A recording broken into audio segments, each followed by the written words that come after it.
ام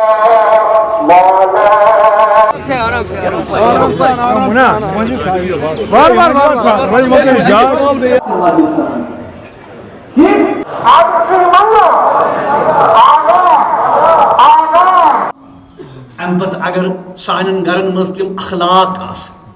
تم ویلیوز آس سون سماج گژھِ بہتر یمس قرآن آسہِ ونان کہ کیا قرآن چھُ آز اسہِ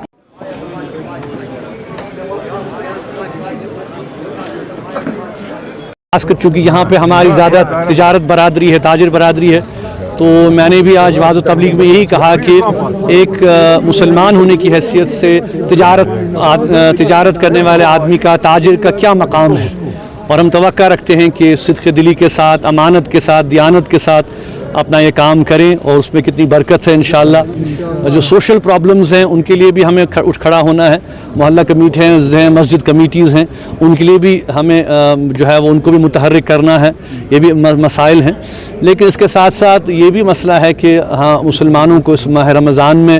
عبادت سے روکنا کا جو عمل ہے وہ بہت تکلیف دہ ہے۔ کل کا جو واقعہ ہوا کہ 7 سال اب ہو گئے ہمیں کہ جامع مسجد میں جمعۃ الوداع کی نماز ادا کرنے کی اجازت نہیں دی جا رہی ہے، اس نے مسلمانوں کے جذبات کو بہت ٹھیس پہنچائی ہے۔ اور افسوس کی بات ہے کہ میں دیکھ رہا تھا کہ کسی بھی سیاسی پارٹی نے، کسی بھی چیف منسٹر نے، کسی بھی ایم پی نے کوئی بات تک بھی نہیں کی۔ تو یہ افسوس کی بات ہے۔ ہمارا اللہ تعالیٰ سب کو ہدایت دے، اور جو ہمارے جو یہاں جو ذمہ دار ہیں ان کو بھی ہدایت دے کہ ہمیں مساجد سے نہ روکا جائے، اللہ کے گھر میں عبادت کے حق سے نہ روکا جائے، اور ہم وہاں پہ ذکر کریں، دعا کریں۔ آج ایک مسلمان کے پاس یہی ایک سب سے بڑا ایک ہتھیار ہے۔ اللہ تعالیٰ ہماری دعاؤں کو قبول کرے۔ دیکھیے ابھی جو زیادتی ہم دیکھ رہے ہیں کہ یہ تو پورا جو آج سچویشن مڈل ایسٹ میں ہے کہ جس طرح سے ایک بے گناہ قوم کو نشانہ بنایا جا رہا ہے۔ پہلے ہم نے دیکھا کہ فلسطین کے حوالے سے کیا ہوا، کس طرح سے وہاں پہ ظلم و زیادتی کا بازار گرم کیا، اور آج ہم دیکھ رہے ہیں کہ جو ہے ایران میں کیا ہو رہا ہے، اس کے اثرات ہم پورے خطے میں دیکھ رہے ہیں۔ تو یہ بہت ہی ایک ڈینجرس سچویشن کریٹ ہو رہی ہے، اور جس طرح سے عالمی سطح پہ ہم دیکھ رہے ہیں کہ عالمی طاقتیں، خاص کر امریکہ کا جو رجحان ہے وہ انٹرنیشنل لا کی وائلیشن میں جس طرح سے ایک آزاد ملک پہ حملے کیے جا رہے ہیں، ان کی اکانومی کو تباہ کیا جا رہا ہے، لوگوں کو مارا جا رہا ہے، بچے شہید ہو رہے ہیں۔ تو یہ بڑے افسوس کی بات ہے، اس کی جتنی بھی مذمت کی جائے کم ہے۔ کشمیر کے لوگ تو ہمیشہ بہرحال مظلوموں کے ساتھ کھڑے ہیں، اور ہم اس وقت عالمی اداروں سے بھی اپیل کرتے ہیں، لیکن یہ ہم دیکھ رہے ہیں کہ عالمی ادارے بھی خاموش ہیں۔ اقوام متحدہ کچھ کر نہیں پا رہا ہے، ایک ملک جو ہے اپنی منمانی کیے ہوئے ہے، اور اس کا خمیازہ جو ہے وہ پوری اس وقت جو ہے پوری دنیا اٹھا رہی ہے۔ کرائسس ہو رہی ہے، انرجی کرائسس بڑھ رہی ہے، تیل کے دام چڑھ رہے ہیں، اس کا ظاہر سی بات ہے کہ اکنامک ایفیکٹ پوری دنیا میں گلوبلی ہوگا، کوئی بچے گا نہیں اس سے۔ تو یہ ایک عجیب طرز عمل ہے کہ پورے انٹرنیشنل لا کی جو وائلیشن ہو رہی ہے اس وقت امریکہ اور اسرائیل کی طرف سے، اور کوئی ملک اس میں کچھ کر نہیں پا رہا ہے، کوئی ادارہ اس میں انٹرفیئر نہیں کر پا رہا ہے، اور ایک مظلوم قوم پہ جو ہے وہ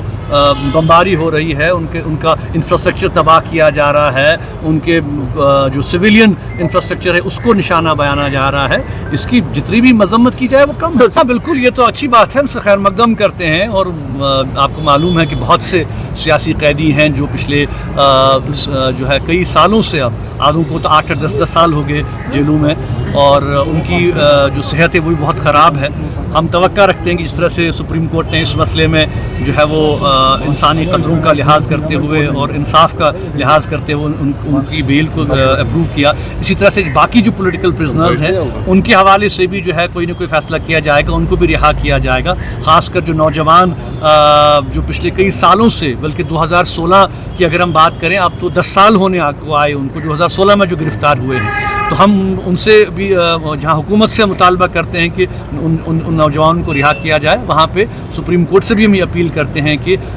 خاص کر عدل جو ہے عدل قائم کیا جائے، انصاف کیا جائے، اور کشمیری پولیٹیکل پرزنرز کو رہا کیا جائے۔